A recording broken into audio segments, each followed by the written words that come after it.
तर गेली 20 वर्ष मी लोकांसाठी लढतोय असं अभिजित विचुकले यांनी म्हटलंय। मी लढतोय हे दिसत नाही तर राजकीय संन्यास घ्यावा का असं विचुकले यांनी म्हटलेलं आहे। उदयनराजे आणि शशिकांत शिंदेंचा पराभव होऊ शकतो असं देखील अभिजित विचुकले यांनी म्हटलं।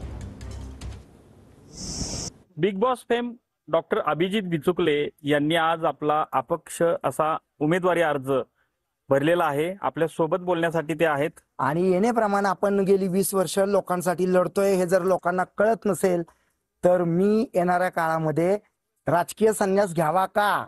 तुम्हाला जर दारू मटणांवरती तुमची शाई लावायची आहे बोटाला, जे म्हणजे शशिकांत शिंदे असतील आणि उदयनराजे भोसले असतील, त्यांचा पराजय आता व्हायला काही हरकत नाही। गेल्या 20 वर्षाची जी काही संपूर्ण आपण काय म्हणू त्याला की स्ट्रगल आहे, मी तुमच्यासाठी करतोय, ह्याला कुठेतरी एक जिवंत असं यश प्राप्त होईल अशी इच्छा आणि अपेक्षा मी करतो माझ्या मतदार बंधू आणि भगिनींकडनं, सातारकरांकडनं। कॅमेरामन तुषार जाधव सह संतोष नलावडे, TV9 मराठी, सातारा।